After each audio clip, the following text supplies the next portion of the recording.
नमस्कार फ्रेंड्स, मु Neha Odia caring channel रे आपनको स्वागत जनाऊँगी।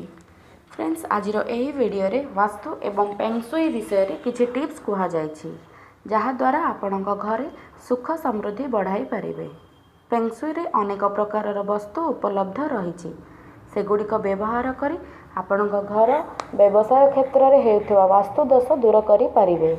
आज आम यही वीडियो रे लाफिंग बुद्धा विषय रे किछि टिप्स कहबू जहाँ आपनको बहुत हेल्पफुल होई पारे। लाफिंग बुद्धा मूर्ति सुख समृद्धि एवं प्रगतिर प्रतीक अटे। एहाको घरे रखिले संपूर्णता और सफलता मिली थाए।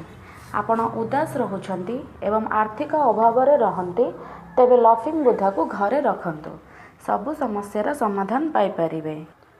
लाफिंग बुद्धा को बेपार व्यवसाय कक्षरे बसीथिबा बुद्धा को स्थापन करंतु एवं ध्यान दियंतु।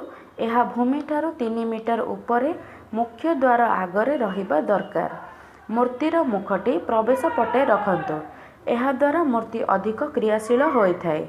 केते जनक भावना रही जे लाफिंग बुद्धा मूर्ति को गिफ्ट रे आनंतु, किंतु एही सब भ्रांत धारणा। यह को आपण किणिकी भी आनी परिबे।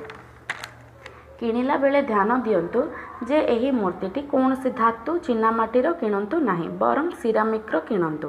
देखिथिबे कौनसी दुकान बा किछि लोकंक घरे लाफिंग बुद्धा रखंते। हसुथिबा बुद्धांक मूर्ति को सफलता व संपूर्णता प्रतीक बोली कुहाଯାଏ।